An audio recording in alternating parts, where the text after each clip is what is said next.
Imagine this. Your own mother, the woman who gave you life, laughs in your face after she and your sister steal nearly $14,000 from you. She tells you, "It's not like you ever travel anyway." So, I just smiled, said, "Enjoy your trip."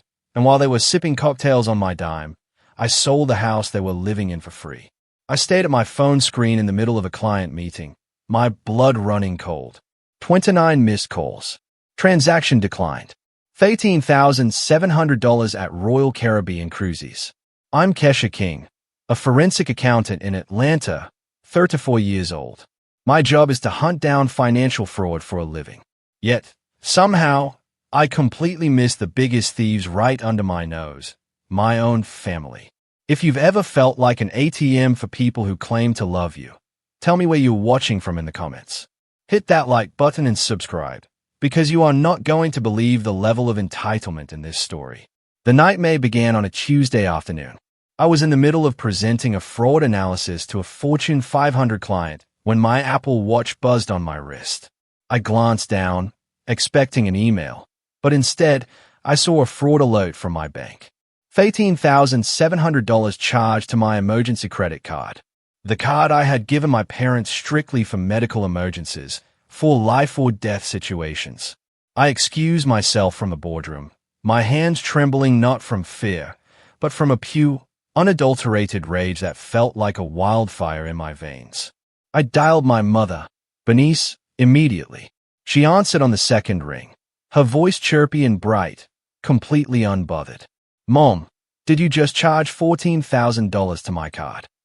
I whispered, trying to keep my voice steady in the office hallway, desperate not to make a scene. "Oh, Kesha, stop being so dramatic," she replied, and I could practically hear her rolling her eyes. "It's Tiana and Chad's anniversary. They've been having such a hard time lately with Chad's art career stalling, and Tiana needs a break from the stress. We booked them the owner's suite on the new mega cruise ship. It's a gift from the family." "A gift from the family?" I repeated, my voice rising despite my efforts. "You mean a gift from *me*?" I did not agree to this. That card is for emergencies. "Mom, this is theft." Bernice let out a long sigh, the kind she saved for when she thought I was being utterly unreasonable. "You make 6 figures, Kesha. You sit in that fancy office all day while your sister struggles to keep her marriage alive. Why are you so stingy? You know Tiana is the sensitive one. She needs this luxury to feel like herself again. Besides, it's already booked, non-refundable. Just pay it off. You won't even miss it." I hung up the phone before I said something that would get me fired. I told my boss I had a family emergency, which was technically true. I drove across town to the 4-bedroom colonial house I had bought 3 years ago. The house I let my parents, my sister, and her husband live in for absolutely zero rent. As I pulled into the driveway, my stomach dropped. It looked like a circus. Suitcases were everywhere. Designer luggage that I knew Tiana could not afford was stacked high on the porch. An Uber XL was idling in the driveway. Tiana was standing there in a wide-brimmed hat and a white sundress, looking like she was ready for a Vogue photo shoot, while Chad sat on my porch steps, playing on a Nintendo Switch, ignoring the chaos. They looked ready to live their best life, on my dime. I slammed my car door, the sound echoing ominously, and marched up the driveway. My mother stepped out of the front door, beaming, until she saw my face. "Oh, look, Tiana, your sister came to see you off. Isn't that sweet?" I stepped past my mother and crossed the threshold into the house I had purchased with my first big bonus check 3 years ago. The smell hit me instantly. It was a thick, cloying mixture of stale pizza grease, damp laundry that had been left in the washer too long, and that cheap floral air freshener my mother used to mask the scent of neglect. This was a $500,000 property in a respectable Atlanta suburb, a home I had meticulously renovated with crown molding and hardwood floors. But right now, it felt more like a fraternity house after a weekend bender. I walked into the living room and felt my heart hammer against my ribs. My 85-inch Sony Bravia, a housewarming gift I had foolishly left here so my parents could watch their Sunday shows in comfort, was blasting the sounds of gunfire and explosions at maximum volume. Chad was sprawled across the Italian leather sofa, his feet propped up on the coffee table, shoes still on. He was wearing sweatpants that looked like they hadn't been washed in weeks, screaming into a headset while mashing buttons on a controller. He didn't even look up when I walked in. He just shifted his weight, digging his heel deeper into the expensive leather I had spent months saving for. Then there was Tiana. She was standing in front of the hallway mirror, the one with the antique gold frame I had found at an estate sale. She was modeling a neon pink bikini that looked like it cost more than my weekly grocery budget, turning side to side to check her angles. She looked radiant, healthy, and completely unbothered by the fact that her lifestyle was being funded by grand larceny. "Do you think this is too much for the pool deck?" she asked, speaking to her reflection rather than to me or her husband. She smoothed her hands over her hips, admiring herself. I realized with a sick, sinking feeling that she genuinely believed she deserved this. She believed the world owed her this trip. I marched over to the television and yanked the power cord directly from the wall. The screen went black and the room fell into a sudden, ringing silence. Chad jumped up, throwing his headset onto the floor. "Hey, what is your problem? Kesha, I was in a rank match. You stole $13,000 from me," I said, my voice low and dangerous, shaking with the effort to keep from screaming. "You are going to cancel this trip right now. You are going to get every single penny refunded, or I am calling the police and reporting credit card fraud." My father, Otis, shuffled into the room from the kitchen. He looked tired, his shoulders slumped in that perpetual posture of defeat he wore whenever he had to choose between doing the right thing and keeping my mother happy. He held a half-eaten sandwich and refused to meet my eyes, focusing instead on a spot on the carpet. "Now, Kesha, let's be reasonable," he mumbled, his voice thin and wavering. "It's already paid for, baby girl. If they cancel now, the money is gone anyway. It's non-refundable. Just let them go. Let them have this one nice thing. You know how hard Chad has been trying with his art. You can afford it. You know you can." I stared at him, feeling the betrayal slice deeper than the theft itself. It wasn't just that they took the money. It was that he, my own father, was standing there telling me to accept it. He was telling me that my hard work, my long nights, my sacrifices existed solely to fund their delusions of grandeur. Chad laughed. It was a short, sharp sound that made my skin crawl. He picked up his controller and tossed it onto the cushion, crossing his arms over his chest with a smirk that made me want to evict him on the spot. "See, this is why you are single, Kesha," he said, his tone dripping with condescension. "You are so uptight. You act like a bitter old librarian who hates seeing other people happy. Let Tiana live a little. Maybe if you loosened up and stopped counting every penny, you wouldn't be so miserable all the time." I opened my mouth to scream, to tell him exactly who was paying for the roof over his lazy head, to tell him that he was living in my house, eating my food, and stealing my money, but a loud honk from the driveway cut me off. The Uber was here. The energy in the room shifted instantly. Panic and excitement replaced the awkward tension. My mother started clapping her hands, herding everyone toward the door like a shepherd moving sheep. "Come on, we cannot miss our flight," she chirped, completely ignoring my presence now that their escape vehicle had arrived. "Grab the bags, Chad. Tiana, honey, don't forget your sun hat." Tiana grabbed her carry-on, pushing past me as if I were a piece of furniture that had been placed inconveniently in her path. She didn't look at me. She didn't thank me. She just focused on the door, her eyes bright with the promise of a vacation she hadn't earned. Chad followed her, shouldering a backpack and shooting me one last mocking grin as he brushed by. They streamed out the door, a parade of entitlement, leaving a wake of silence behind them. My mother stopped on the porch just for a second. I thought for a brief, foolish moment that she might apologize, that she might hug me and say she would pay me back, but she didn't. She just looked back over her shoulder, adjusting her sunglasses. "Since you are here, make sure you lock up tight when you leave," she called out, her voice breezy and casual. "And maybe water the plants in the sunroom. They look a little dry. Watch the house for us. Okay." The door slammed shut, leaving me standing alone in the silence of the home I paid for, surrounded by their mess, the echo of their laughter fading as the car drove away. The silence that filled the house after the Uber drove away was heavy and suffocating. My hands were still shaking, but the red-hot rage that had threatened to consume me a moment ago began to cool into something harder, much more dangerous. I looked at the 85-inch television still sitting on the wall. The urge to pick up a heavy vase and smash the screen into 1,000 glittering shards was almost overwhelming. I wanted to destroy everything they had touched. I wanted to rip the curtains off the rods and overturn the furniture, but I didn't move. I closed my eyes and took a deep breath, forcing my heart rate to slow down. I'm a forensic accountant. I don't act on impulse. I don't throw tantrums. I gather evidence. I build a case. And then I execute. I pulled my phone from my pocket and opened the camera app. I started in the living room, documenting every inch of the disrespect. I took photos of the stains on the rug, the scratches on the hardwood floor from Chad dragging his gaming chair back and forth, and the half-empty soda cans leaving rings on the antique side tables. Then I moved down the hallway. The walls were scuffed and dirty, but what caught my eye was a series of poorly patched holes near the ceiling. It looked like Chad had tried to mount shelves or speakers without a stud finder, and had simply given up, leaving the drywall crumbling and exposed. I pushed open the door to what used to be my bedroom.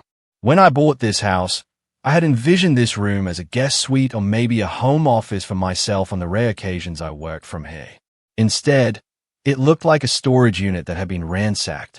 Boxes were stacked haphazardly against the walls, toppling over with old clothes and broken electronics. The air smelled stale, like old smoke and dirty laundry. I stepped over a pile of shoes that definitely didn't belong to my mother and made my way to the bed. I knelt down and lifted the dust ruffle. I don't know what made me look there. Maybe it was instinct. Maybe it was the fact that my mother always hid her mistakes where she thought no one would look. Underneath the frame, shoved far back against the wall, was a plastic bin. I dragged it out and popped the lid. It was full of envelopes, unopened envelopes. I picked up the first one. It was a disconnect notice from the power company. The next one was a final warning from the water department. There were letters from collection agencies, addressed to *me star. I felt the blood drain from my face. I gave my parents $1,500 a month specifically for utilities and upkeep.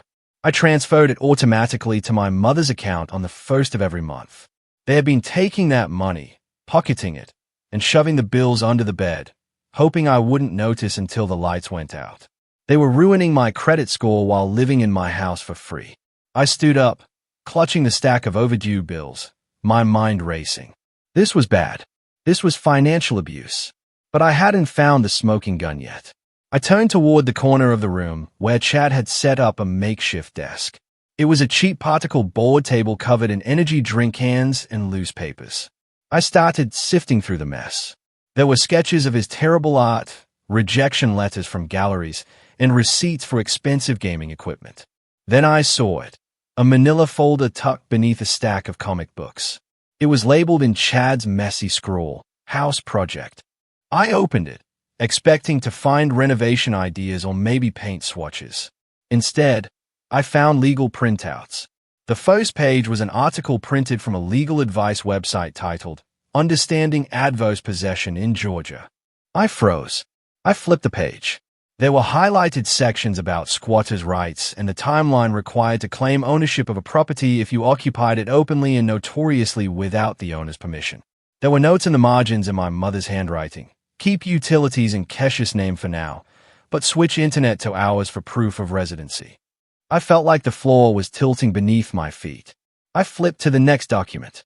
It was a drafted affidavit, a sworn statement claiming that I had abandoned the property and that they had been the sole caretakers for the last 5 years. They were lying about the timeline. They had only been here for 2 years, but they were building a paper trail to steal my house. This was not just about a vacation.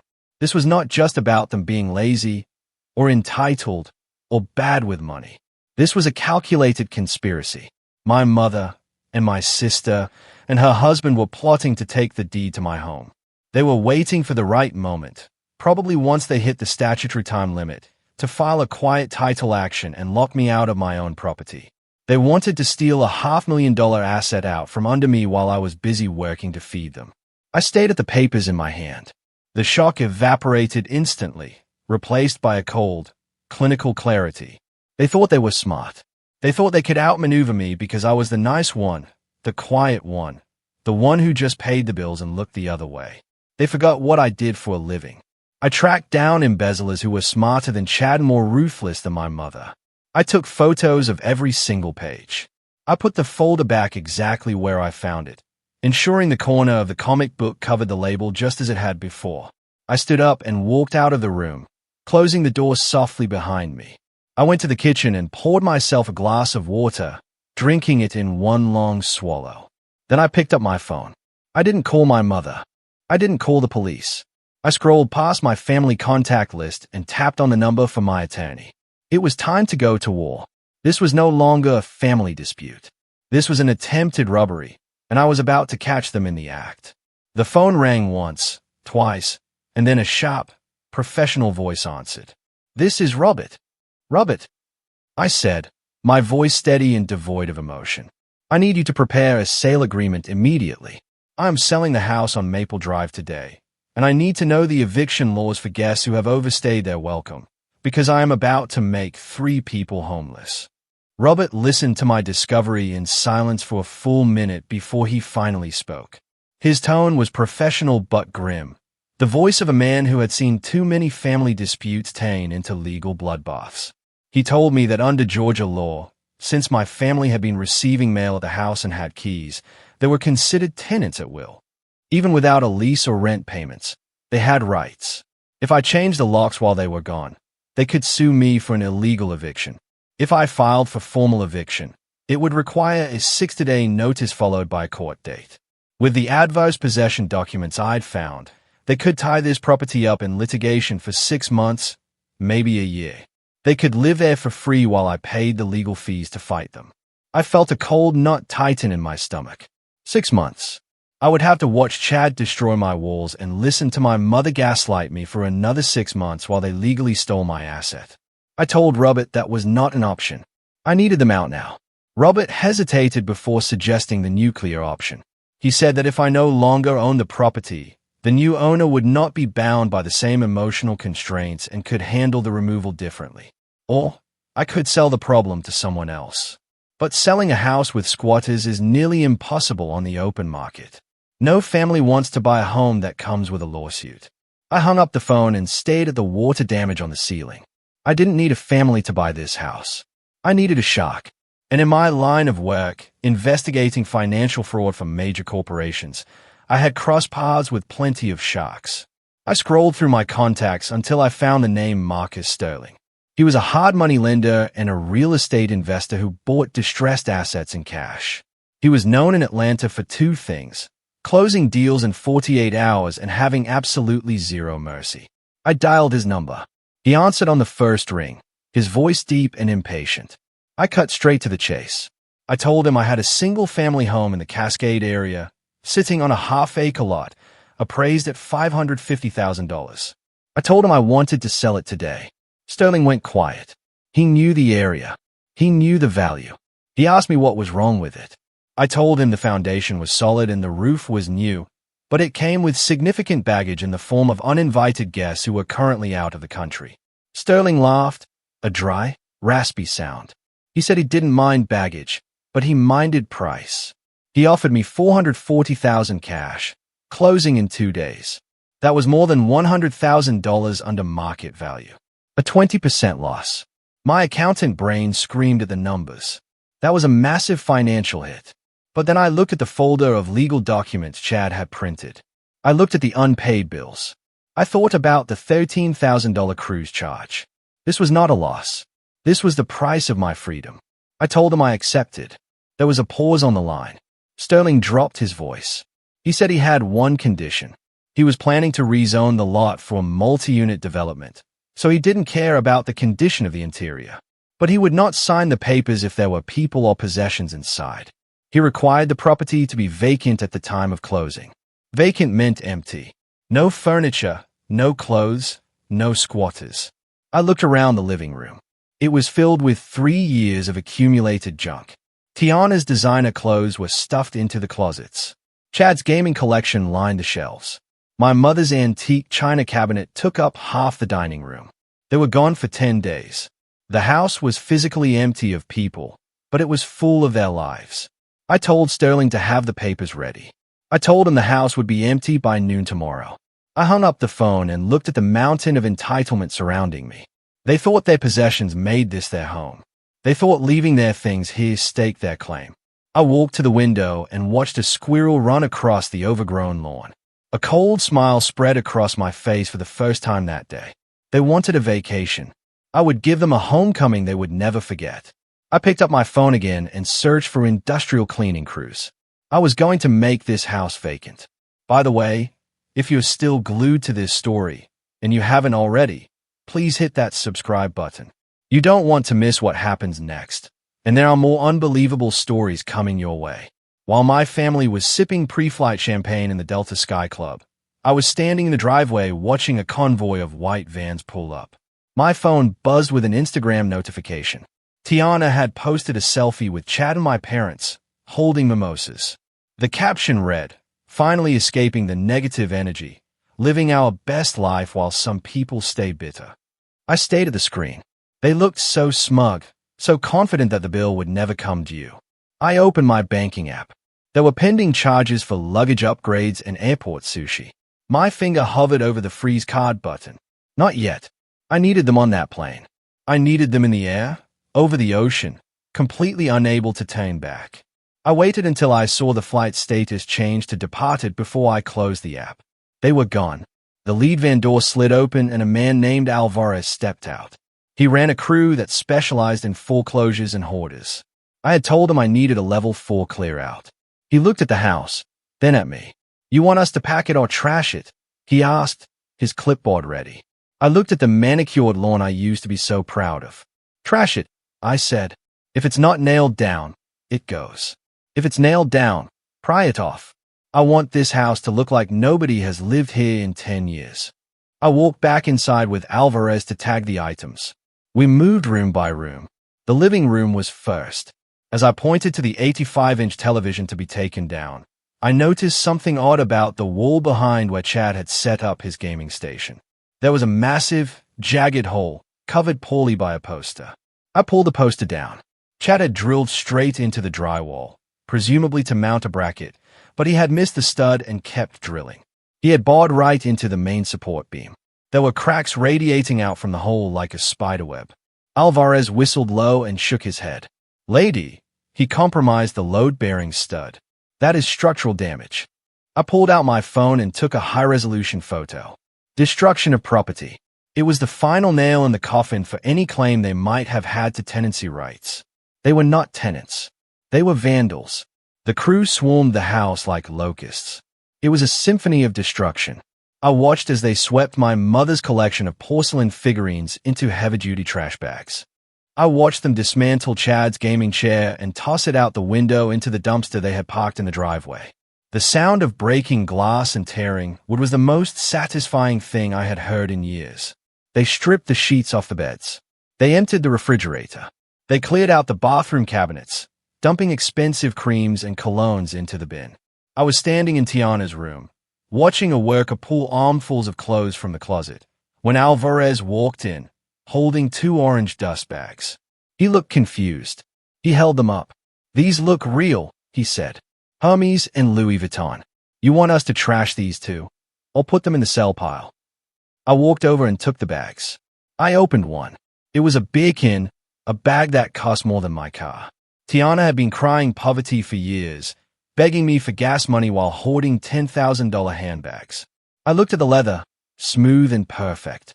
"No," I said, a plan forming in the back of my mind. "Don't throw these away. Keep them separate. I have a very specific use for them."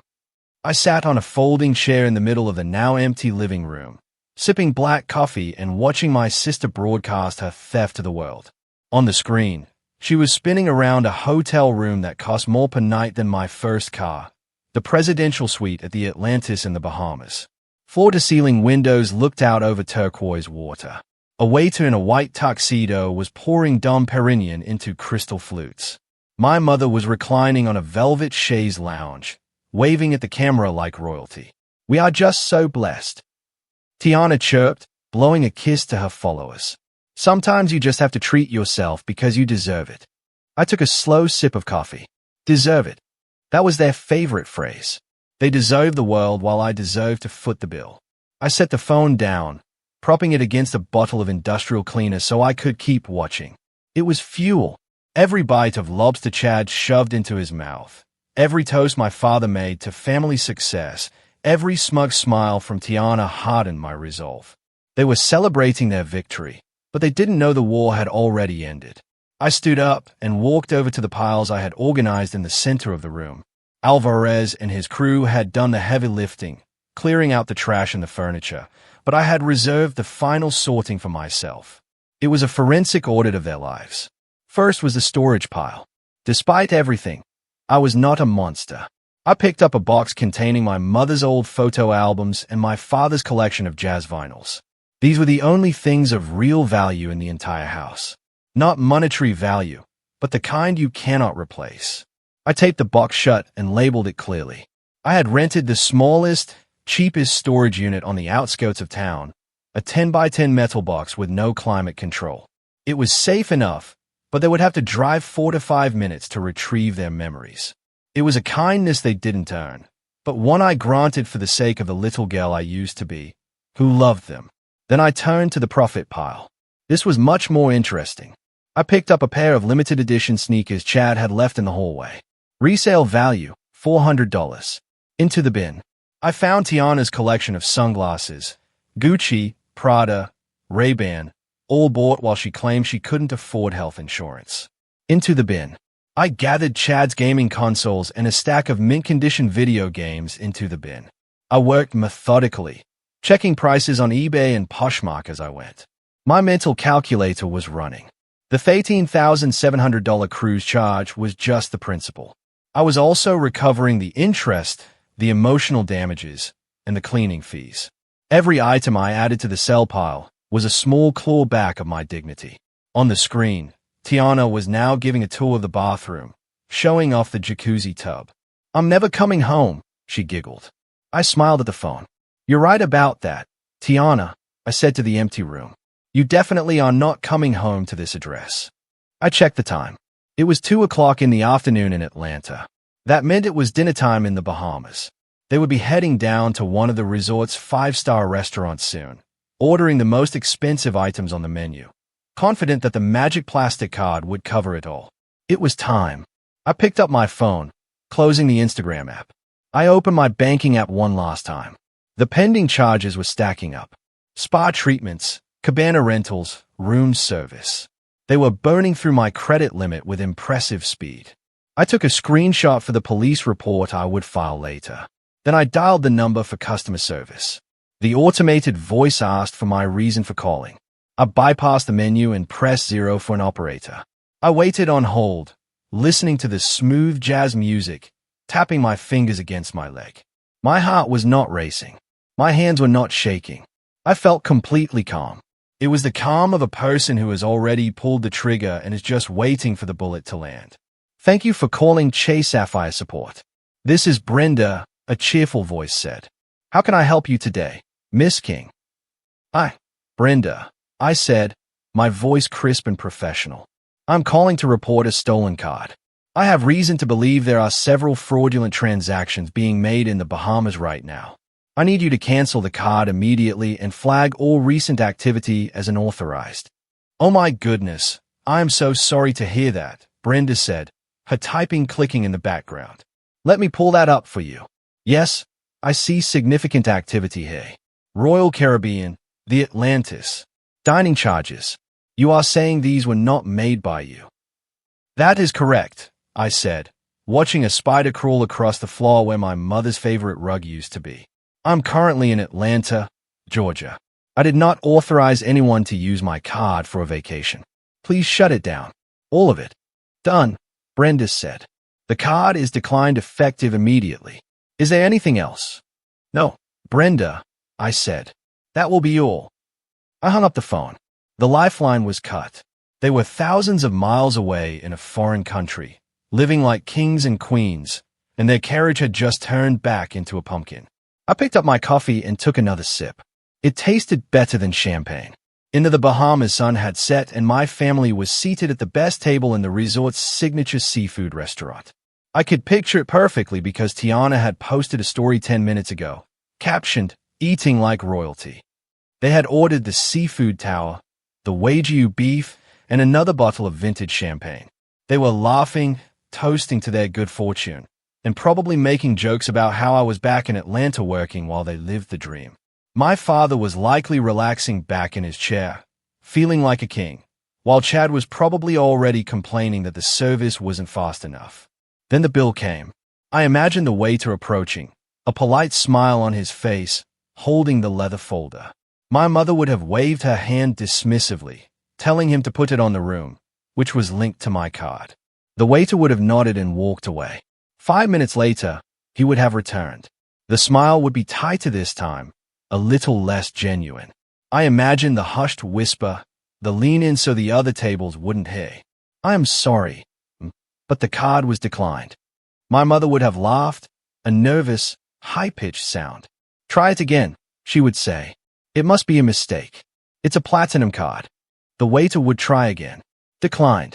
Then the panic would start. My father, Otis, would step up, trying to save face. He would pull out his own credit card, the one he kept for emergencies. What he forgot, or maybe chose to ignore, was that his credit was ruined years ago by a bad investment scheme. I had co-signed for that card to help him rebuild his score. I was the guarantor. When I called the bank, I froze that one, too. Declined. My phone began to vibrate on the folding chair beside me. It started as a single buzz, then another, then a continuous, angry hum that rattled against the metal. I looked at the screen. Mom, Mom, Mom. Then Tiana. Then Chad. Then Dad. The names flashed by in a frantic parade. They were calling me. They were texting me.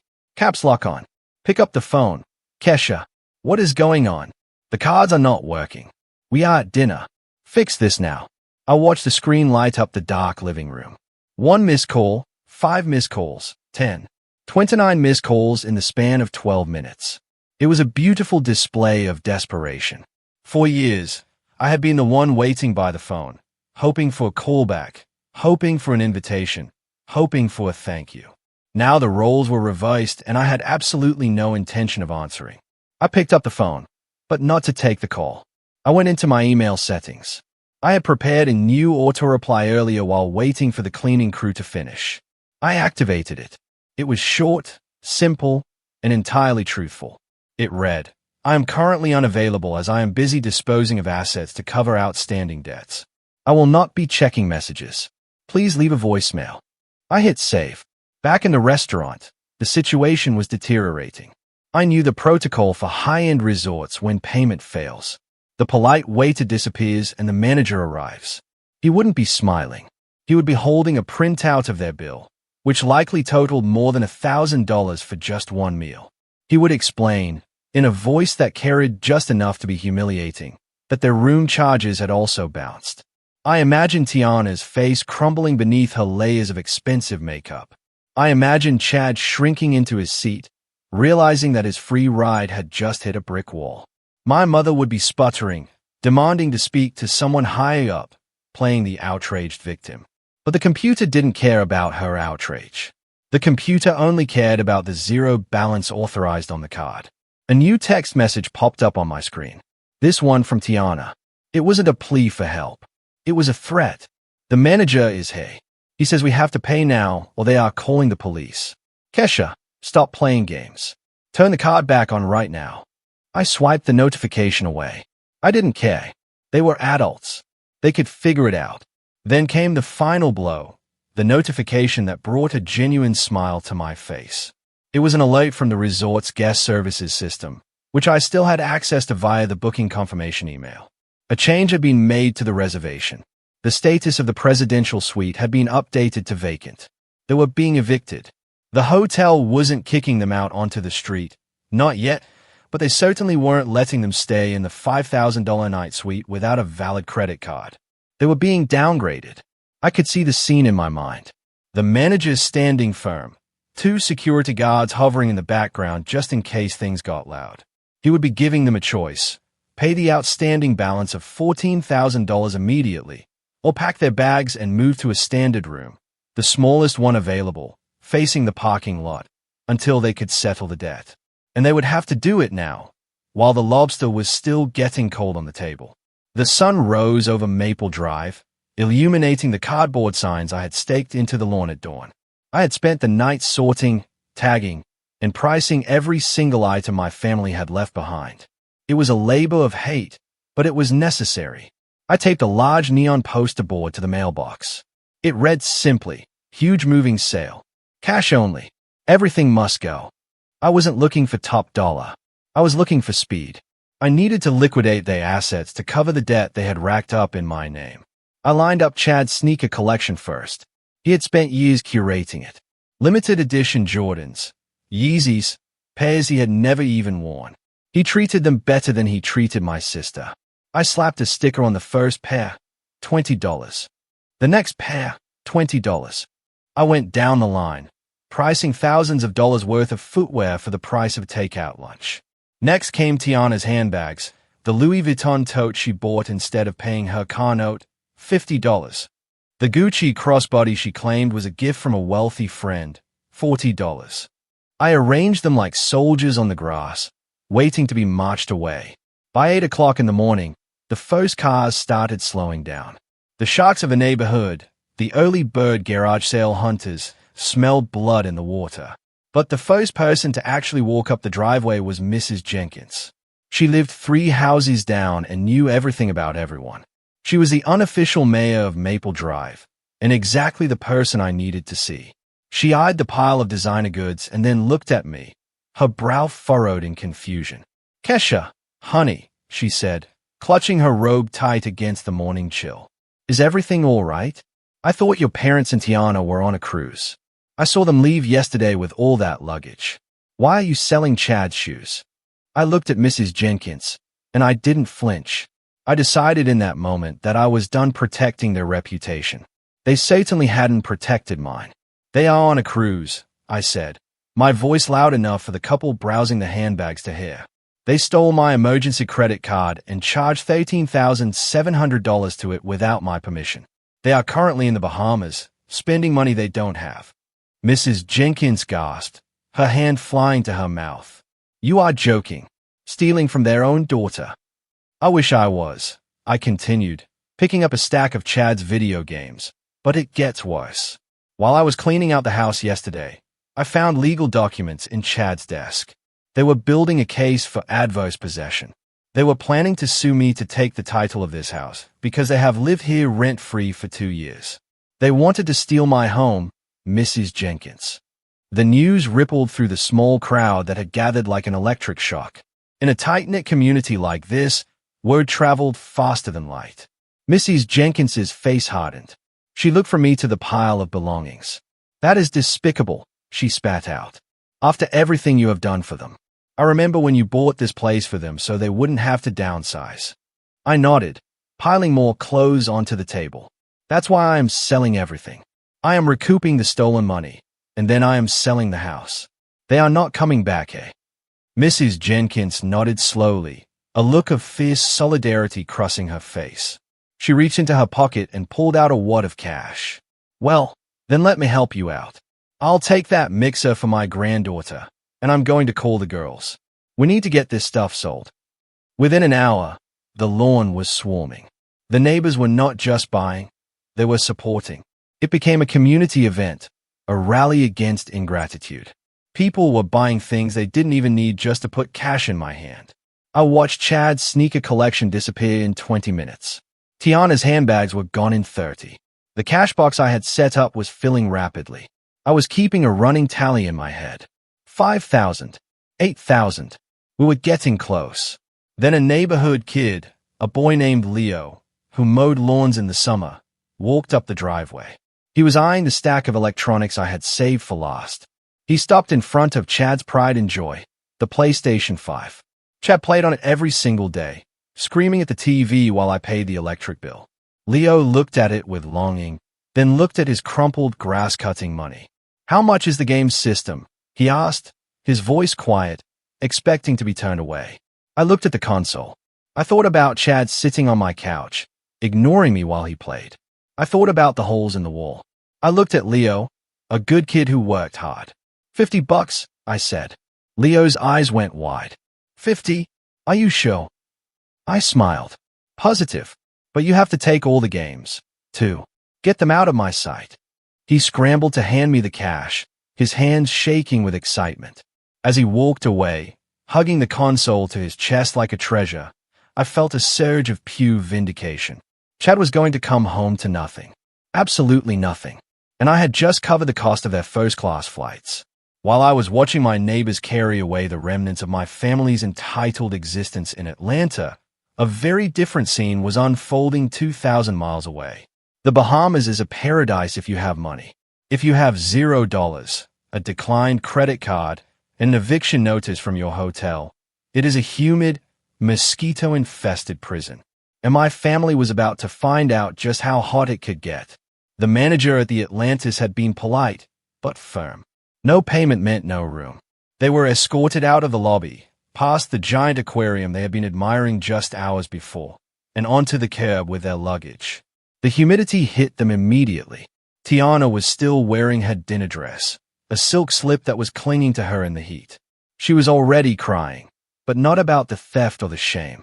She was crying because she had left her expensive sunscreen in the bathroom, and the manager wouldn't let her go back up to get it. They dragged their suitcases down the street, looking for a place they could afford with the cash my father had in his wallet. It wasn't much. They ended up at a motel 3 miles inland, far away from the white sand beaches and the ocean breeze. The sign out front had missing letters and the pool was empty, filled with leaves and debris. It was a far cry from the owner's suite. As they squeezed into a single room with 2 double beds, the finger-pointing began. It started with Chad. He threw his backpack onto the floor and turned on my parents. "This is ridiculous," he spat, his face red with frustration. "You said this was taken care of. You said Kesha would just pay it like she always does. Now we are stuck in this dump. You two are useless." My father, Otis, who had spent his entire life avoiding conflict, finally snapped.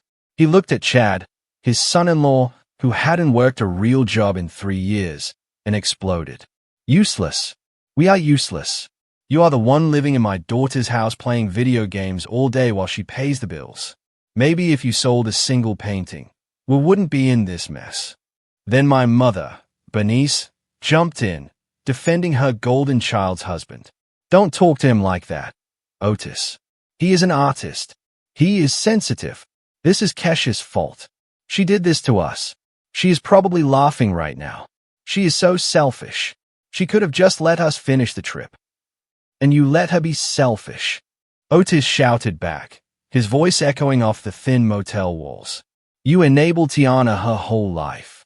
You told her she deserved the world without working for it. Now look at us. We are stranded. We are criminals. Bernice, do you understand that? We stole from her." The argument raged for hours, a toxic cycle of blame and denial.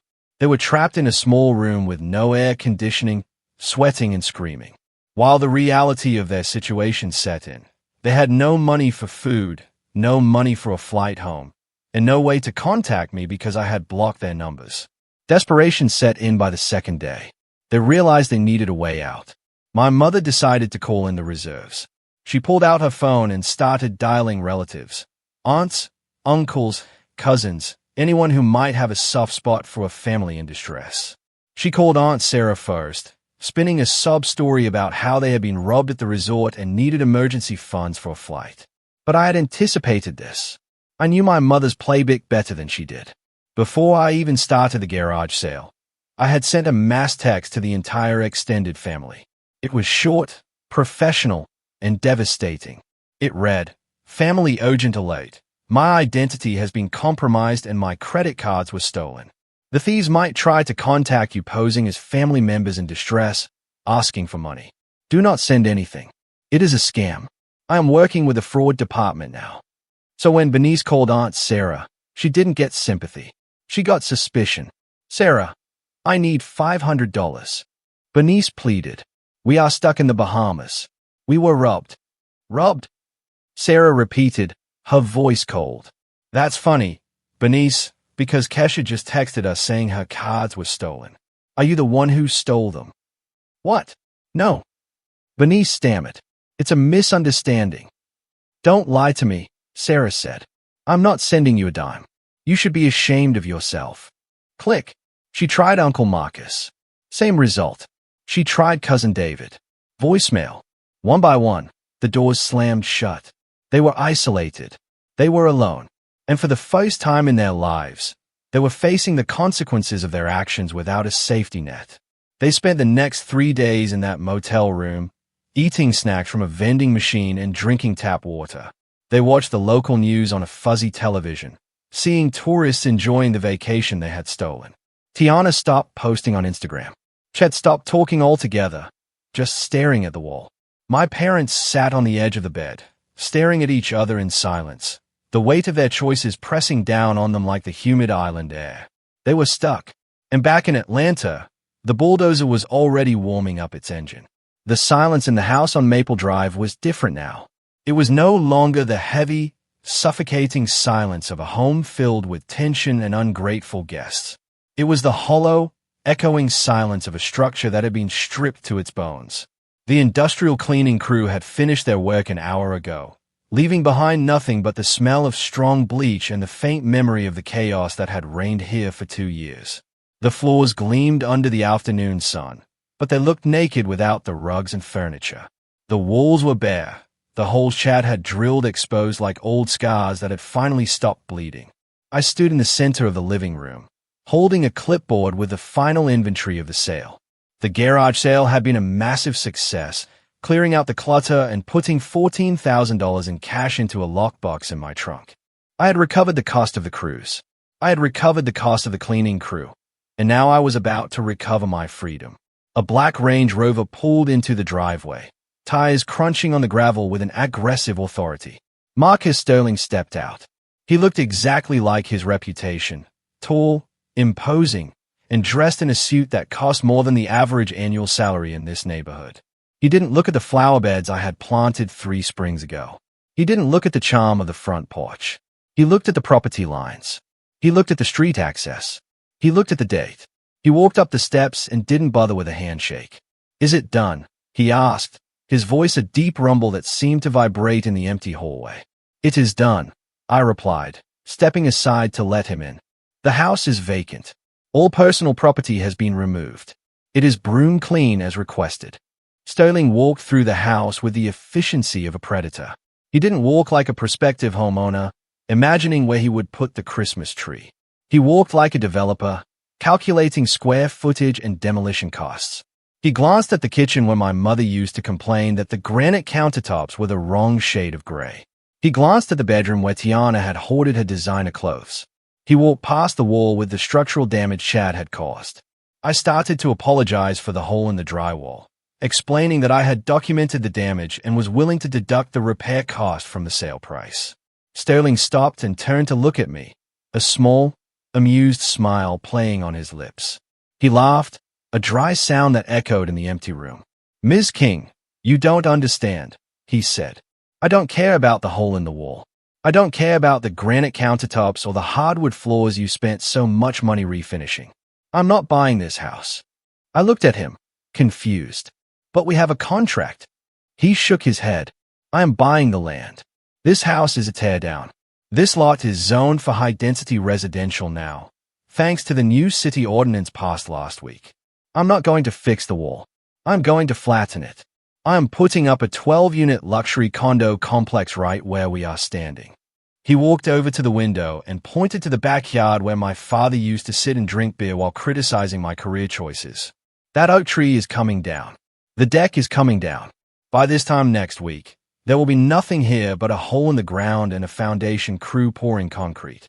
I stood there, processing his words. A teardown. This house that I had worked so hard to buy. This house that I had poured my savings into renovating, hoping it would be a place where my family could finally be happy and grateful. To Sterling, it was just an obstacle. It was debris waiting to be cleared. I looked around the living room one last time. I thought I would feel sad. I thought I would feel a pang of regret for the loss of the physical structure that represented my biggest financial achievement. But as I looked at the spot where Chad's gaming chair used to be in the corner where my mother used to sit and judge me, I didn't feel sadness. I felt relief. I felt a weight lifting off my shoulders that I hadn't realized was crushing me. This house was not a home. It was a crime scene. It was the place where my boundaries were violated daily. It was the place where I was made to feel small in my own kingdom. Sterling was right. It needed to be raised.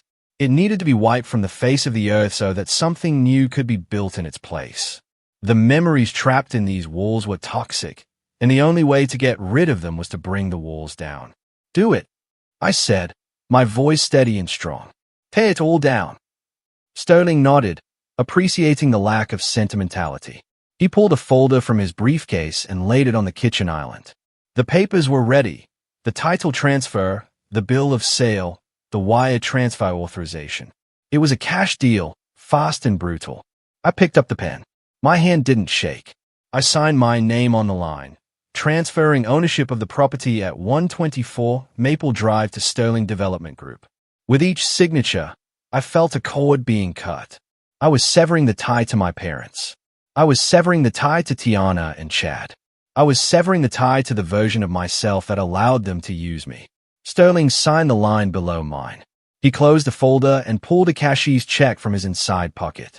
He handed it to me. $440,000. It was less than the house was worth on paper, but it was more freedom than I had ever been able to buy.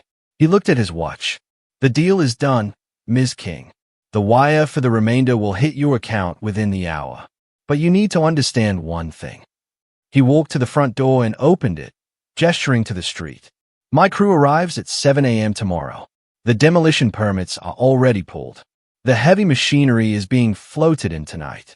I'm putting up the construction fencing this evening. You have exactly 24 hours to be completely off this property. And I mean completely. Once that fence goes up, this is a construction site and anyone on it is trespassing. I took the check and walked out onto the porch. I looked at the driveway where my family had loaded their luggage just 2 days ago, thinking they had one. Don't worry, Mr. Sterling, I said, walking down the steps toward my car. I never want to see this place again. I got into my car and started the engine.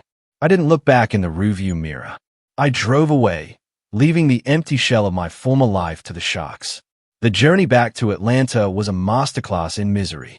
Since I had frozen every card and warned every relative about the potential for fraud, my family had no choice but to turn to the only financial institution that would still take their call, a predatory online payday lender. They took out a high-interest loan just to afford 3 one-way tickets on a budget airline that charged for carry-ons and water. There were no first-class pods or champagne toasts on this trip. They were crammed into the last row of a plane that smelled of recycled air and desperation. Tiana sat in the middle seat between a stranger who fell asleep on her shoulder and Chad, who spent the entire flight complaining that his legs were cramping. My mother, who was used to stretching out in economy plus, was forced to hold her designer purse on her lap because she refused to pay the fee to check it. They endured 2 layovers, spending hours sitting on hard airport floors in Miami and Charlotte, sharing a single bag of pretzels because they didn't have enough cash for airport food. By the time they landed at Hartsfield-Jackson International Airport, it was just past midnight. They were exhausted, hungry, and radiating a level of rage that could have powered the entire city grid. They dragged their luggage to the taxi stand because the Uber app was linked to the card I had canceled. They had to negotiate with a cab driver to take them to the suburbs, promising to pay him cash upon arrival once they got into the house, where they assumed they had money stashed away. The ride to Maple Drive was filled with venomous plotting. Tiana spent the 40-minute drive listing the ways she was going to make me pay. She vowed to sue me for emotional distress, for theft of services, and for ruining her anniversary. She told my mother that she was going to contact a lawyer first thing in the morning and file a restraining order to kick me out of the house. She was convinced that she had rights, that her presence in my home for 2 years entitled her to ownership.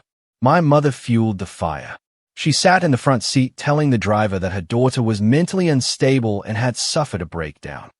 She rehearsed the speech she was going to give me the moment she walked through the door. She planned to demand that I reinstate the credit cards immediately and pay for the emotional damage of the trip. She was going to use guilt, manipulation, and the full force of a maternal authority to bring me to heel. Chad just sat in the back muttering about how he was going to throw my work laptop into the pool the second he got inside. They were so consumed by their fantasies of revenge that they didn't notice the silence of the neighborhood as they approached. They didn't notice the lack of cars parked on the street. They were focused entirely on the confrontation to come. They expected to see the porch light on. They expected to use their keys to open the front door and storm into the living room to wake me up and start the war. The taxi driver turned onto Maple Drive, his headlights cutting through the heavy, humid Georgia night. He slowed down as he approached the address, checking the house numbers. 120, 122. My family leaned forward, anticipating the sight of their sanctuary. They were ready to reclaim their territory. They were ready to punish me for my insolence. But as the taxi pulled up to where 124 Maple Drive should have been, the headlights didn't reflect off the familiar white siding or the glass of the front bay window. Instead, the beams of light hit a wall of chain-link fencing wrapped in green privacy screen. The taxi driver slammed on the brakes, confused. He looked at the GPS, then at the lot. "Is this the right place?" he asked. My family stayed out the window. The manicured lawn was gone, replaced by churned earth and tire tracks. The oak tree was gone, and standing in the middle of the lot, looming like a prehistoric beast in the darkness, was a massive yellow arm of a Caterpillar excavator resting on a pile of rubble. The taxi driver killed the engine, but left the headlights on, illuminating the scene in stark, brutal detail. The white picket fence was gone. The front porch swing, where my mother liked to drink her morning coffee and judge the neighbors, was gone. In fact, half the roof was gone. The house looked like a dollhouse that had been stepped on by a giant. The entire left side, where my bedroom and the kitchen used to be, was missing, a gaping wound of exposed insulation and twisted pipes. A massive yellow sign was zip-tied to the chain-link fence. It read, "Property of Sterling Development Group. Construction zone. No trespassing. Violators will be prosecuted." My mother let out a sound that was half scream, half gasp, and slumped against the car door, her eyes rolling back in her head. Otis caught her by the shoulder, shaking her slightly. Bernice, wake up." But she was out cold, overwhelmed by the sheer magnitude of the disaster. Tiana scrambled out of the taxi, her heels sinking into the mud at the edge of the driveway. She ran to the fence, grabbing the cold metal links and shaking them violently. "My clothes!" she screamed, her voice cracking. "My shoes, my bags, they are in there. Kesha, you witch, where is my stuff?" She rattled the fence again, screaming my name into the empty night as if I were hiding in the rubble, just waiting to let her in. Chad was right behind her, but instead of screaming, he was moving with purpose. He saw a gap where the fence met the neighbor's hedge. He threw his backpack over the top and started to climb, his face set in a grim determination to retrieve whatever was left of his gaming setup. He got one leg over the top rail when a low growl rumbled from the shadows. Two Dobermans, sleek and black as oil, emerged from behind the excavator. They barked once, a deep, guttural sound that vibrated in the air, and charged the fence, teeth bared. Chad fell back onto the pavement, scrambling away on his hands and knees, his face pale with terror. The taxi driver leaned out his window, his patience finally exhausted. "Hey folks, that's $75 plus waiting time. You paying or what?" Otis fumbled for his wallet, his hands shaking so badly he dropped his credit card into the mud. He picked it up, wiping it on his pants, and handed it to the driver, praying it would work. It didn't. "Declined," the driver said flatly, handing it back. "Cash only." While my father frantically searched his pockets for the last of their travel cash, Tiana pulled out her phone. She was hyperventilating, her thumbs flying across the screen. "I'm calling the police," she shrieked. "She tore down our house. This is illegal. This is arson. This is theft." She dialed 911, screaming into the receiver that there was a break-in in progress, that her sister had destroyed her home, that she needed help immediately. They waited by the side of the road, huddled together under the harsh glare of the streetlights. My mother had regained consciousness, but was weeping softly, rocking back and forth on his suitcase. Chad was pacing, muttering threats under his breath. Tiana was still on the phone, demanding to speak to a supervisor. 10 minutes later, a cruiser rolled up the street, its blue lights flashing silently. 2 officers stepped out, their hands resting on their belts. My family rushed toward them, a chaotic wave of accusations and tears.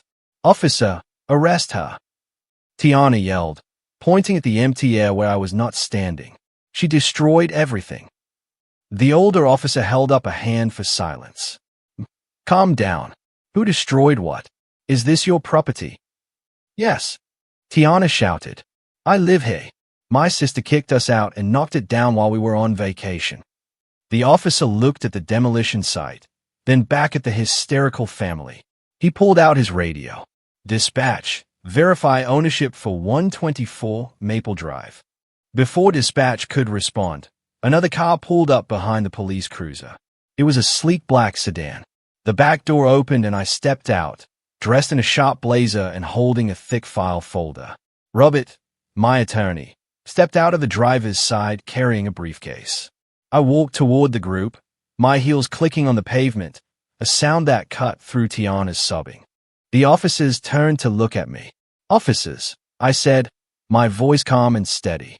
"I am Kesha King, or rather, I was the owner of this property until 48 hours ago. I believe these people are trespassing on a construction site." My mother scrambled to her feet, wiping mud from her designer jeans, and marched toward me with the fury of a woman who had never been told no in her life. "What have you done to my house?" she screamed, her finger jabbing the air inches from my face. "You are insane, Kesha. You cannot just tear down my home because you are having a tantrum.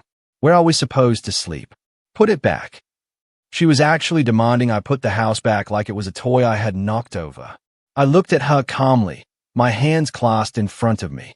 "Your house," I repeated, my voice flat and devoid of the deference she was used to.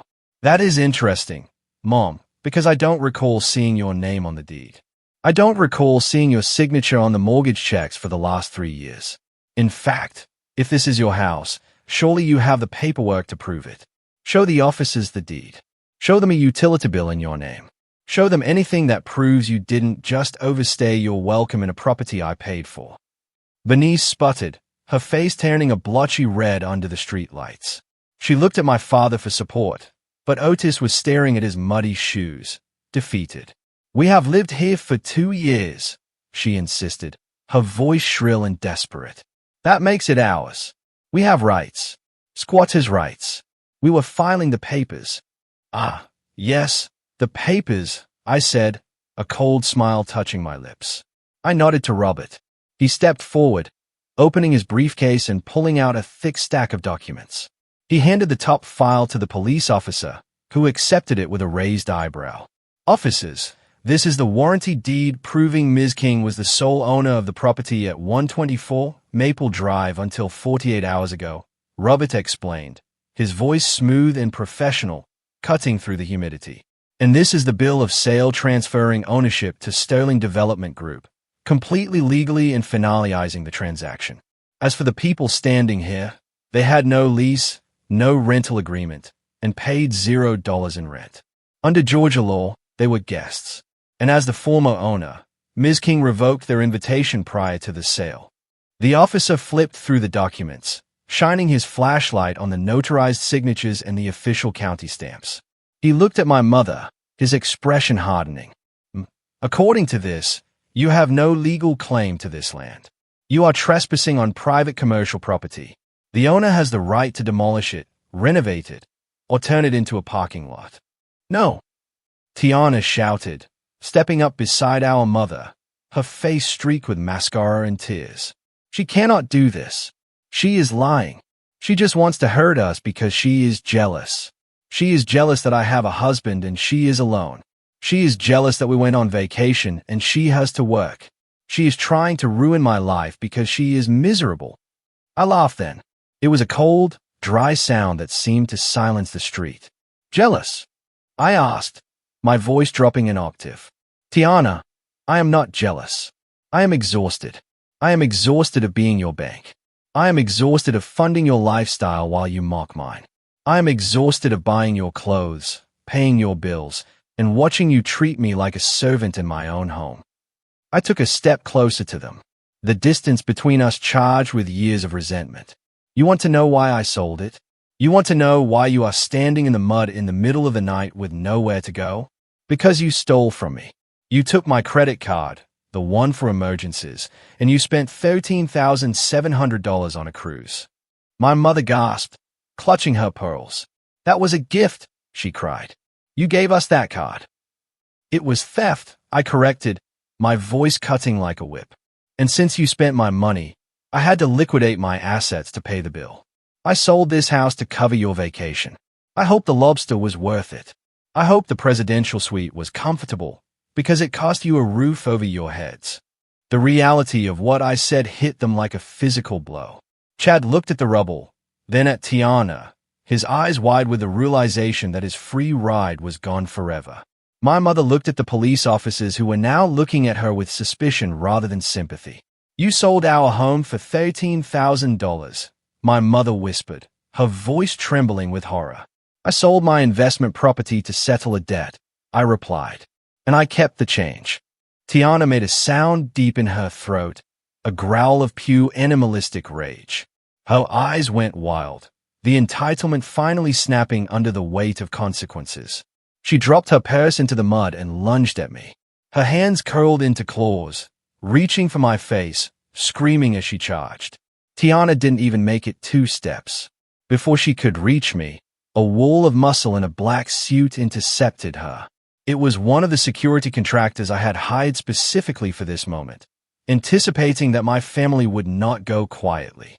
He caught her by the arms, restraining her effortlessly as she screamed and kicked her heels, spraying mud onto his polished shoes.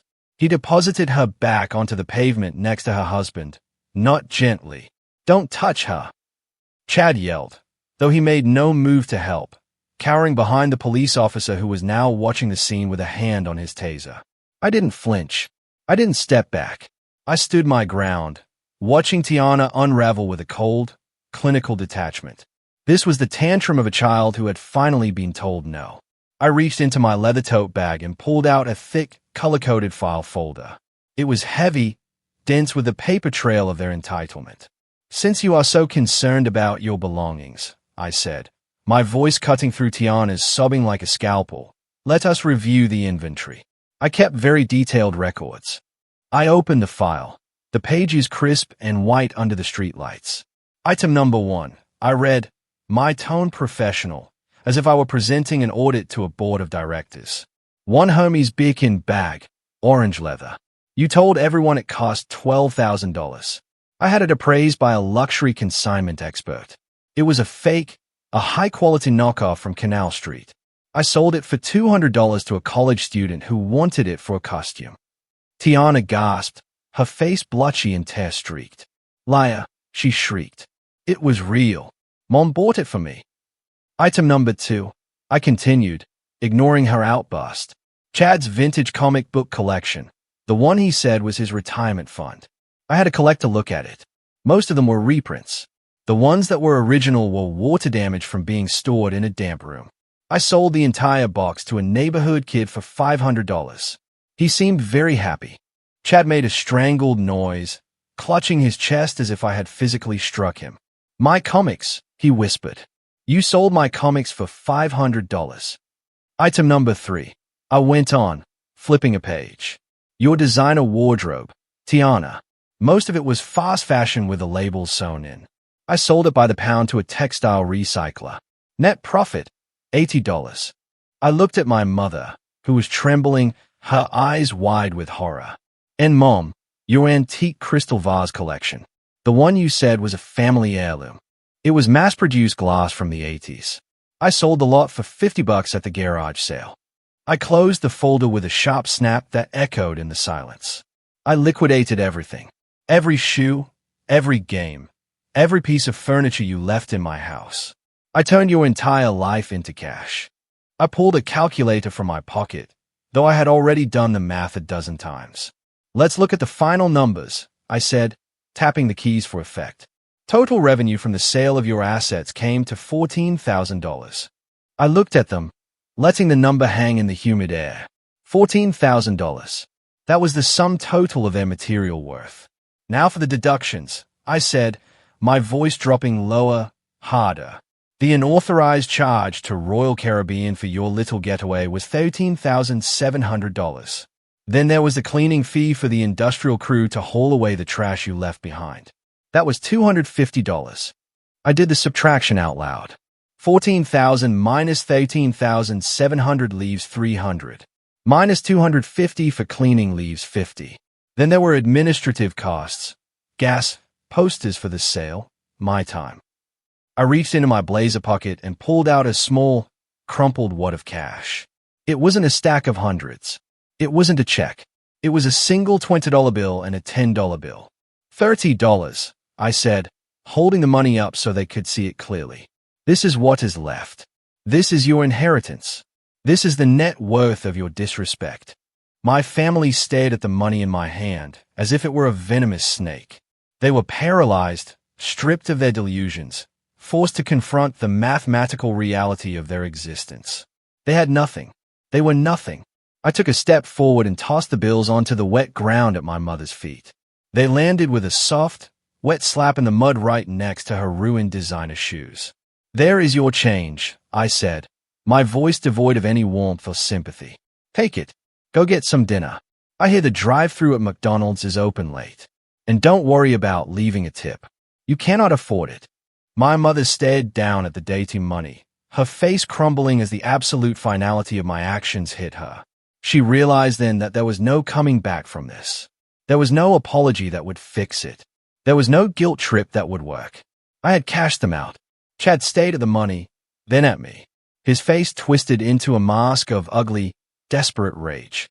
The humiliation was too much. He didn't care about the house anymore. He didn't care about the police. He just wanted to hurt me. You think this is funny? He screamed, stepping toward me, his fists clenched. You think you can just buy us out with $30? I'm going to make you pay for this, Kesha. He lunged. It wasn't the flailing attack of my sister. It was a violent, focused rush. He charged past his wife, past my mother, straight for me. But he never made it.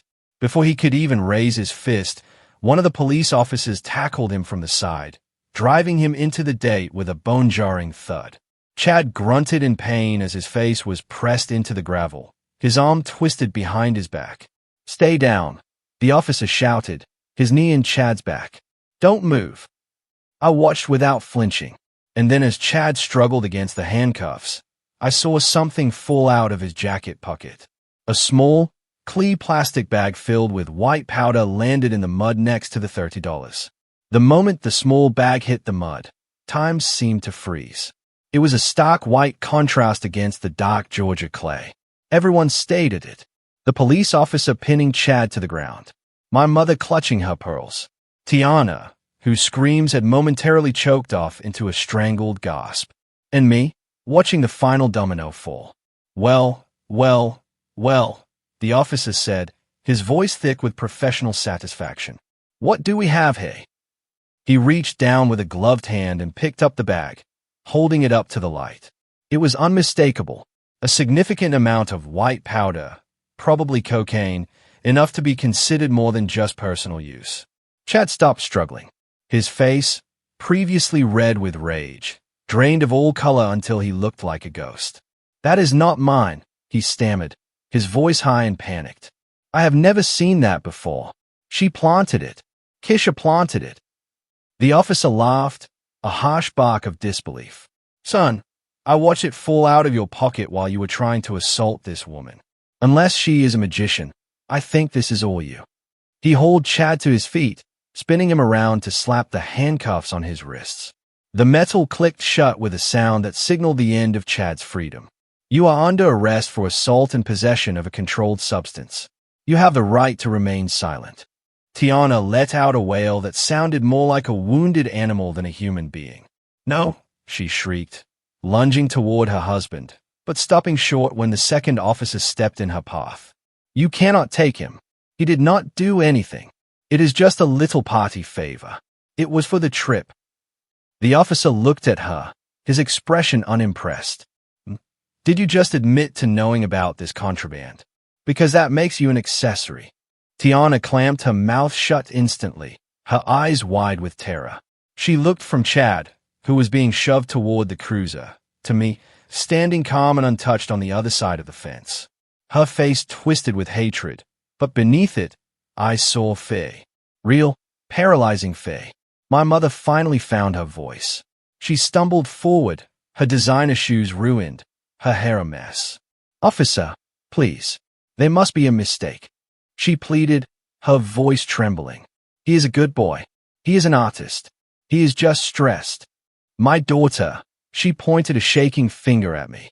"She provoked him. She stole his home."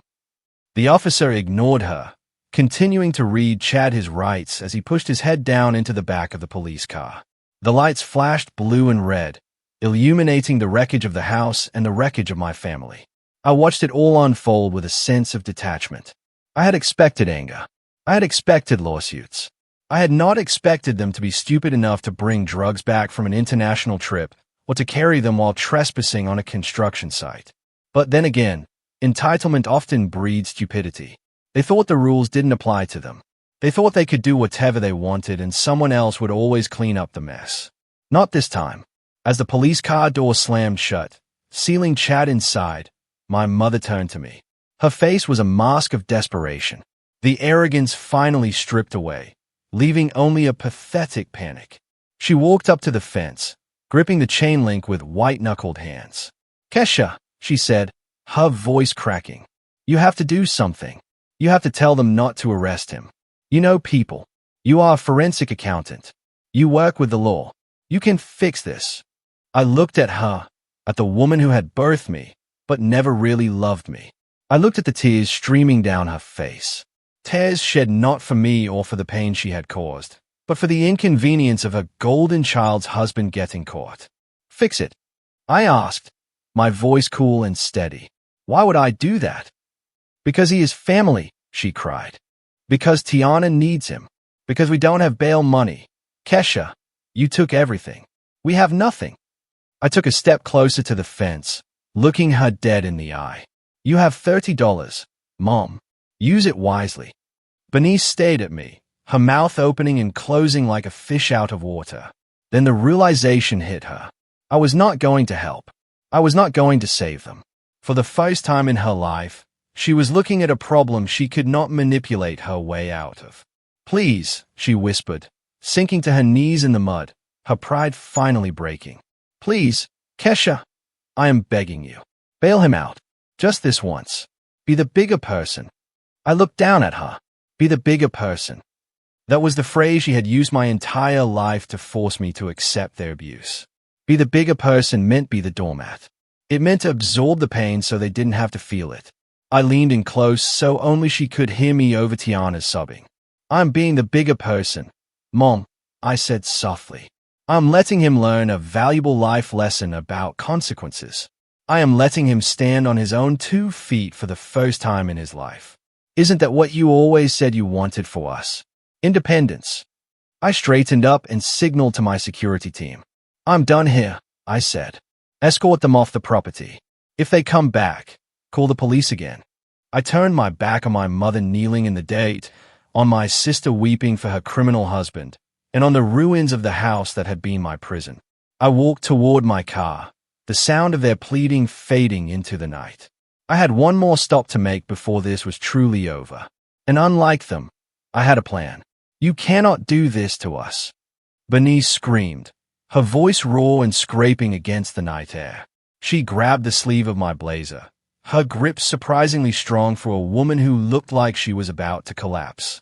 "Kesha, listen to me. We have no money. We have no cards. No, our phones are about to die. Where are we going to sleep? You cannot leave your parents on the street in the middle of the night. It is dangerous. We are old people, Kesha." I pulled my arm away, brushing the fabric where she had touched me, as if wiping away dirt. The security guard stepped between us again, his arms crossed, a silent wall of enforcement. Otis stepped forward, then, his eyes wet and pleading. He looked smaller than I had ever seen him. The bluster he usually carried, the arrogance of the man of the house, was gone. He looked like exactly what he was, An old man who had bet everything on the wrong child. Kesha, please, he said, his voice shaking. I know we messed up. I know you are angry, but look at us. Look at your mother. She is shaking. We have nowhere to go. For my sake, baby girl, just for tonight. Get us a room. Get us a meal. We can talk about everything in the morning when heads are cooler. Just do this one thing for your father. For your sake. I repeated, the words tasting like ash in my mouth. I looked at him. Really looked at him. I searched for the father who should have protected his daughter from financial abuse. I searched for the man who should have told his wife that stealing $13,000 was wrong. I didn't find him. I only found a coward who wanted a soft place to land. I remember asking you for help once. Dad, I said, my voice calm but carrying a weight that made him flinch. Do you remember when I was 18? Do you remember when I got accepted to Howard University? It was my dream. I worked so hard for that acceptance letter. I came to you and Mom and I asked for help with the deposit for the dorm room. Just the deposit, $500. Otis looked down at his shoes, unable to meet my gaze. You told me you were broke. I continued, the memory as vivid as if it happened yesterday. You gave me a lecture about responsibility. You told me, welcome to the real world, Kesha. You said if I wanted to go to college, I had to figure it out myself. And then 2 days later, you bought Tiana a car for her 16th birthday, a brand new convertible. I took a step back, creating physical distance between their tragedy and my success. Well, Dad, welcome to the real world. You are 62 years old. You are adults. You have survived this long. I'm sure you can figure out how to survive one night without my credit card. Figure it out, just like I had to. I turned away from them. I didn't want to see their faces anymore. I didn't want to see the realization sinking in that the Bank of Kesha was permanently closed. I walked past the police cruiser where Chad was banging his head against the window. I walked past the pile of rubble that used to be the living room. I walked toward the shadow at the edge of the property line where I had parked my car. I reached into my pocket and pressed the unlock button on my key fob. The headlights of a brand new Porsche Panamera sliced through the darkness. It was metallic gray, sleek, and aggressive. A machine built for power and speed. I had bought it yesterday morning with a cashier's check, using a fraction of the proceeds from the house sale. It was the first irresponsible, selfish thing I had ever bought for myself. And looking at it now, gleaming under the streetlights, it looked like a trophy. My family gasped. They knew cars. They knew status symbols. They knew exactly how much that car cost. And they knew that the money used to buy it could have solved all their problems. Is that a Porsche? Tiana choked out through her tears, her voice thick with envy and disbelief. You bought a Porsche while we are homeless. I opened the driver's side door, the smell of new leather wafting out to greet me. I didn't buy it while you were homeless, Tiana, I said, sliding into the seat. I bought it while you were on vacation. I slammed the door shut, sealing out the humid night air and the sounds of their distress.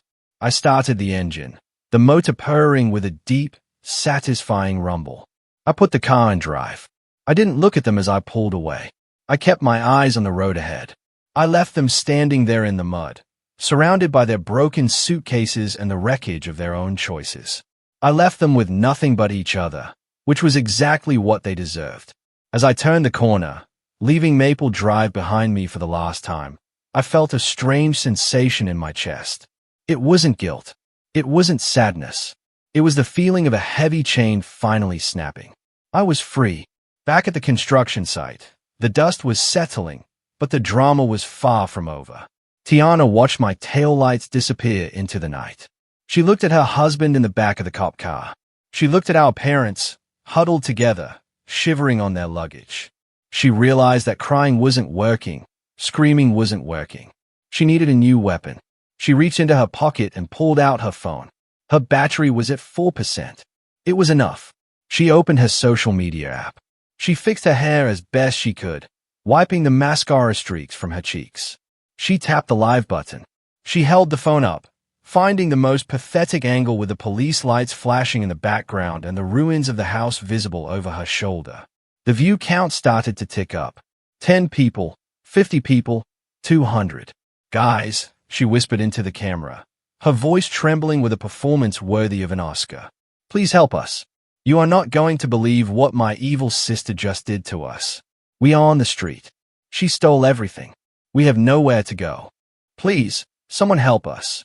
I sat in the driver's seat of my Porsche, parked a safe distance down the block, watching the digital train wreck unfold on my phone screen.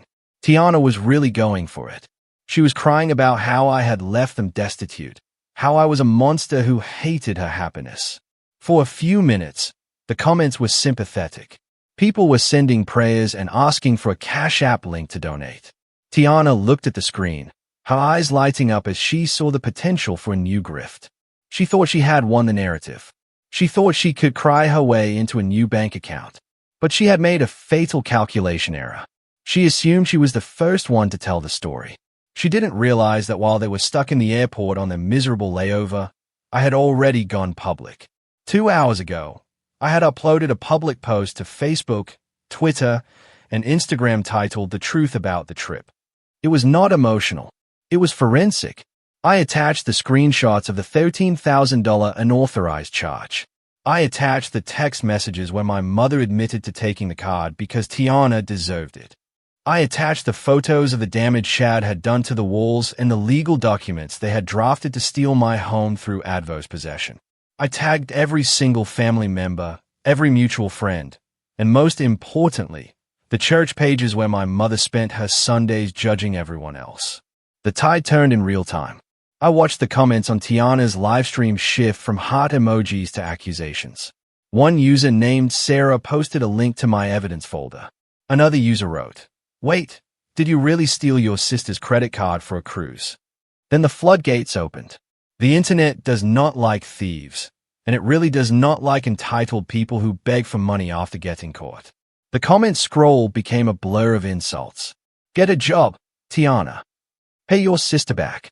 You are crying because you got caught, not because you are homeless. Tiana's face went pale as she read the comments. The tears stopped abruptly, replaced by a look of sheer panic. She tried to delete the comments, but they were coming too fast. People were reporting her Cash App link for fraud. She ended the live stream abruptly, the screen going black, but the damage was irreversible. She had just broadcast her location and her crimes to the world. Then came the notification that hit my mother harder than the bulldozer. It was an email that popped up on my phone because I was still an administrator for the church's finance committee. It was from Bishop Davis at Greater Ebenezer Baptist Church. My mother was the head of the fundraising committee, a position she held on to with an iron grip because it gave her power and status in the community. She loved standing at the pulpit and announcing the tithes. The email was short and devastating. It was addressed to Bernice King. It read, "Dear Sister Bernice, in light of the recent public allegations regarding financial misconduct and family theft, which have brought disrepute to our congregation, the board has voted to remove you from all leadership positions effective immediately. We pray for your soul, but we cannot trust you with the church's finances. Please do not attend service this Sunday, as we wish to avoid a distraction." My mother checked her phone, standing there in the mud. I saw her shoulders slump as she read the words. That was it. Her social currency was gone. The reputation she valued more than her relationship with me had been vaporized in seconds. She looked around the empty street, realizing that no one from the church was coming to save her.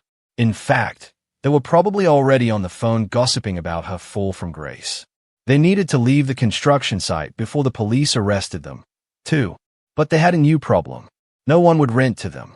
They tried to book a room at the Marriott in the Hilton, but their cards were declined and their names were now flagged in the system because I had reported the fraud to the credit bureaus. They tried to call landlords for a short-term rental, but a quick Google search of their names brought up my post and the viral screenshots. No landlord in Atlanta was going to rent to a family known for destroying property and squatting. They had no choice. They dragged their broken suitcases down the road, walking for 2 miles in the humidity until they reached the highway. There, sitting next to a truck stop, was a motel with a flickering neon sign. It was the kind of place that rented rooms by the hour. The paint was peeling and the parking lot was full of rusted cars. It was dirty, it was dangerous, and it was the only place that would take cash up front without a background check. They checked into a single room with 2 double beds that smelled like stale smoke and mildew. Tiana refused to sit on the comforter, afraid of catching something. My mother sat in the plastic chair by the window, staring out at the highway traffic, her face a mask of shock. She had gone from the presidential suite in the Bahamas to a roadside motel in less than a week. The fall was absolute. The stress in that tiny room was palpable. They were hungry, tired, and terrified. My father, Otis, sat on the edge of the lumpy mattress, holding his head in his hands. He was sweating profusely even though the air conditioner was rattling away in the window. His face was a grayish color that looked wrong under the harsh fluorescent lights. He tried to stand up to go to the bathroom, muttering something about his chest feeling tight. "Otis, what is wrong?" My mother snapped, her nerves frayed. "Stop being dramatic. We have enough problems." He took one step and then his legs gave out. He grabbed his left arm, his eyes wide with confusion and fear. He tried to speak, but his words came out slurred and unintelligible. He collapsed onto the stained carpet, his body heavy and unresponsive. "Otis!" my mother screamed, dropping to her knees beside him. She shook him, but he didn't respond. Tiana stood in the corner, paralyzed, watching her father struggle to breathe on the dirty floor of a cheap motel. The consequences of their greed had finally taken a physical toll. My mother fumbled for her phone, her fingers slipping on the screen as she dialed 911 for the second time that night. But this time, it was not a false alarm. The hospital waiting room smelled of antiseptic and despair. It was Grady Memorial, the public hospital where the uninsured and the desperate ended up. My father was in a room down the hall, stabilized but still weak from the minor stroke he had suffered in the motel. The doctors said it was stress-induced, exacerbated by high blood pressure he had neglected for months. He was going to live, but his recovery would be slow and expensive. I sat in the uncomfortable plastic chair, my back straight, my expression unreadable. I had arrived 30 minutes ago after receiving a frantic voicemail from my mother. She had begged, pleaded, and cried into the phone, saying they had no insurance because she had let the policy lapse to pay for Tiana's wedding dress 2 years ago. She said the hospital was demanding a deposit for Otis's treatment and they had nothing. Bernice walked into the waiting room, her eyes red-rimmed and puffy. She spotted me and rushed over, relief washing over her face like a wave. "Oh, Kesha, thank God you came," she sobbed, reaching for my hands. I pulled them away before she could touch me. She froze, looking hurt. "Kesha, please," she whispered. "Your father is sick. We have no money. They are talking about transferring him if we cannot pay. You have to help us just this once. We will pay you back. I swear." I looked at her, at the woman who had birthed me but never nurtured me. I saw the fear in her eyes, but I also saw the calculation. She still thought this was a negotiation. She still thought she could leverage my guilt. I stood up, smoothing my skirt. "I'm not here to give you cash, Mom," I said, my voice low so the other families wouldn't hear. "I'm here to close the account permanently." I reached into my bag and pulled out a thick envelope. I handed it to her. "What is this?" she asked, her hands trembling as she took it. "Open it," I said.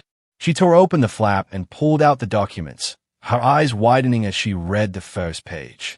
It was a legal notification of financial disassociation. It stated clearly that I was removing myself as a guarantor from every loan, every credit card, and every insurance policy associated with their names. It also included a cease and desist order, preventing them from using my name or credit for any future transactions. But below that was a receipt from the hospital billing department, paid in full. "You paid it," she gasped, looking up at me in disbelief. "You paid for his treatment." "I paid for his stabilization and 3 days of care," I corrected. "I paid $7,000. Consider it the final payment on my debt to you for raising me. Consider it the last act of a daughter who tried." Bernice started to cry again, tears of relief mixing with shame. "Oh, Kesha, thank you. I knew you loved us. I knew you wouldn't abandon us. We can start over. We can fix this." I shook my head, cutting her off. "No, Mom, we cannot fix this. This is not a fresh start. This is a funeral." I walked past her toward the hallway that led to my father's room. I needed to say this to him, too.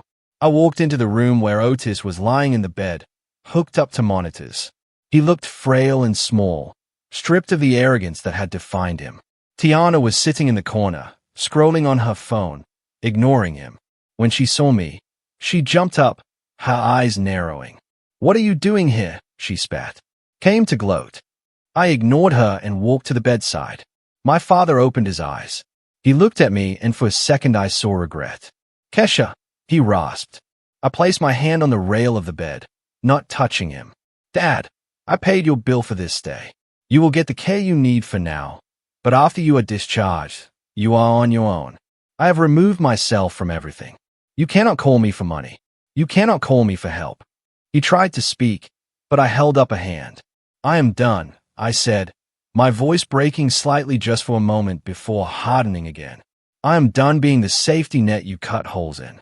I am done being the retirement plan you spent on Tiana. I am done." I looked at my mother, who had followed me into the room. "When I walk out of this door, I am no longer your daughter," I said, my voice ringing with finality. "I'm just a stranger who did you a favor. Don't contact me. Don't look for me. Have a nice life." I turned and walked out. I didn't look back. I didn't wait for their apologies or their excuses.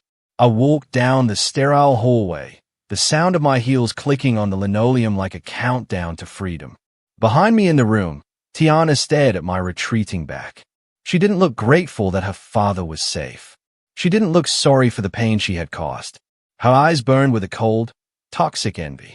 She looked at the receipt on the table, the proof of my wealth and power, and she clenched her fists. She was not done. She had lost the house. She had lost her husband to jail. She had lost her reputation, but she still had her rage. And as she watched me leave, she made a silent vow.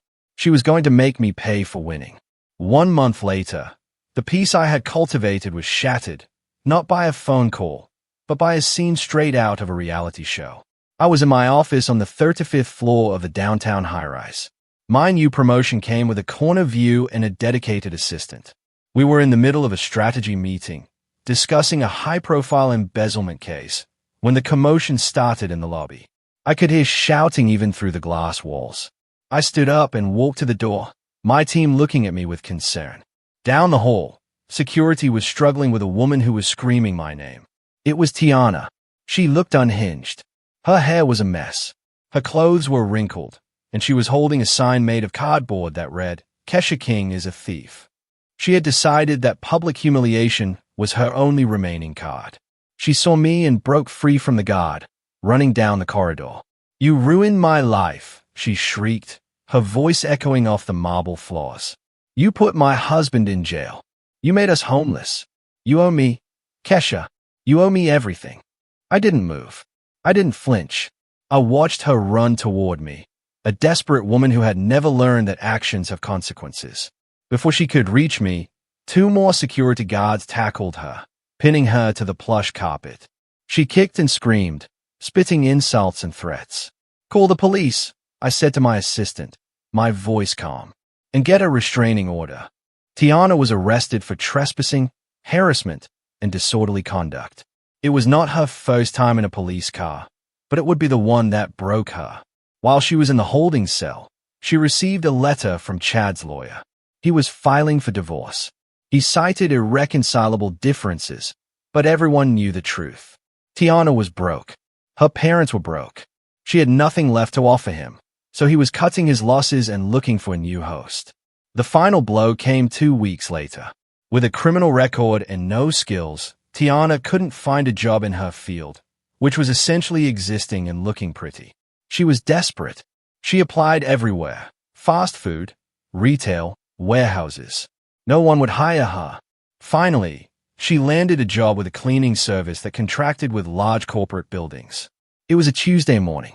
I was walking into my building, carrying a latte and reviewing a case file. I stepped into the elevator, pressing the button for the 35th floor. The doors started to close, but then reopened.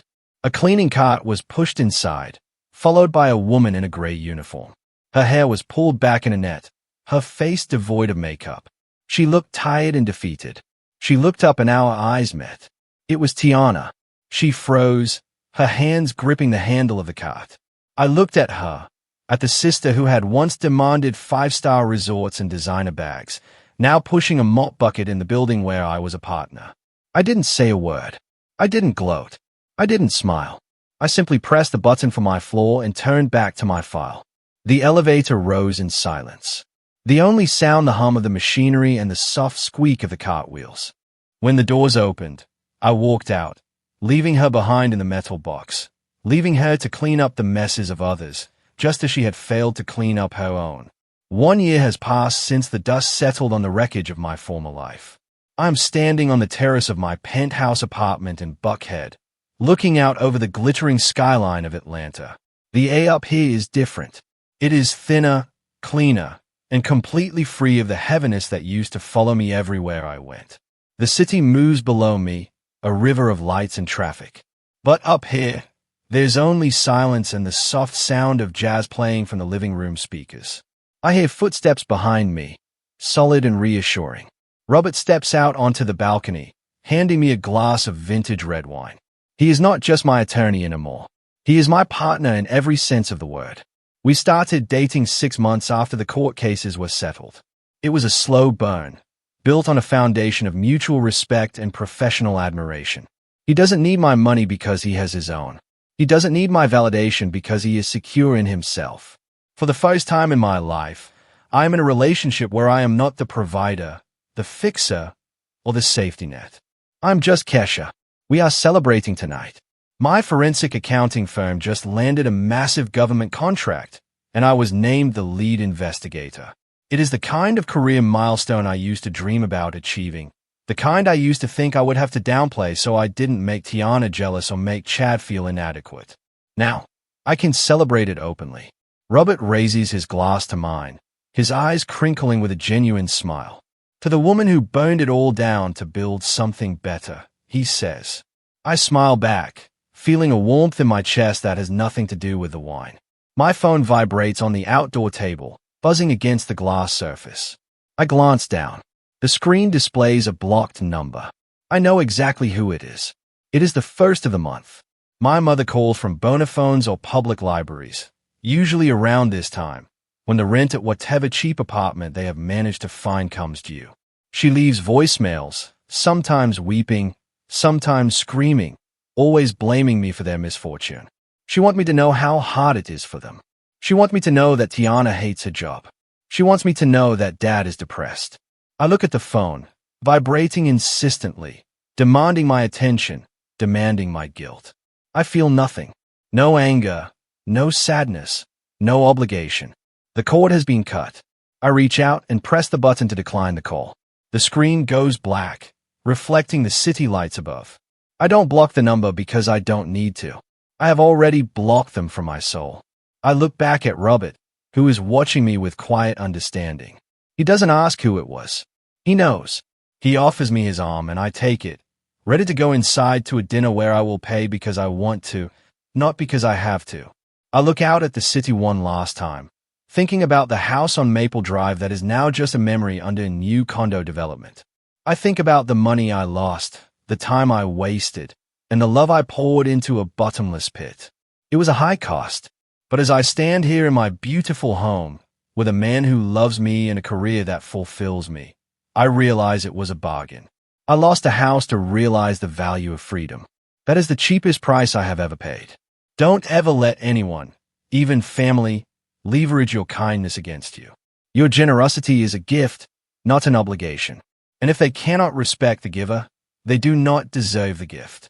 I turn my back on the view and walk inside, closing the sliding glass door firmly behind me, leaving the noise of the world outside where it belongs. Kesha's journey teaches a brutal but necessary truth. Toxic family members will drain you until you are empty if you let them. Real love does not require you to sacrifice your dignity or financial security to prove your loyalty. By selling the house, she didn't just recoup her losses. She bought her freedom. The most expensive thing she ever owned was the guilt that kept her tethered to people who only valued her utility. Sometimes you have to burn the bridge to stop the enemy from crossing. Letting go wasn't a loss. It was the ultimate gain. If you believe that peace of mind is worth more than any price tag, Hit that like button and subscribe for more stories of justice served. What would you have done in my place? Have you ever had to draw a line with family like this? Let me know in the comments below.